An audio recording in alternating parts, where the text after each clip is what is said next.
Insecure service components. Insecure service components in Android refer to vulnerabilities that allows an external entity or an unauthorized app to start or interact with a service that runs in an app's backend or background without the user's knowledge or consent. This can allow an attacker to perform malicious actions such as stealing user data, sending or receiving messages, downloading content, or executing arbitrary code. Service components can be made insecure by improper configuration or poor coding practices, such as failing to validate incoming requests, not checking for permissions, or not encrypting sensitive data.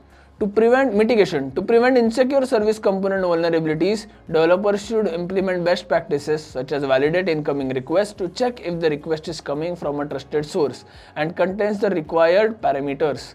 Check for permissions and verify if the calling app has the necessary permissions to access the service component. Sensitive data passed between the app and the service should be encrypted to prevent interception and unauthorized access. We use explicit intent filters to specify which app can interact with the service component and prevent other unauthorized apps from accessing it.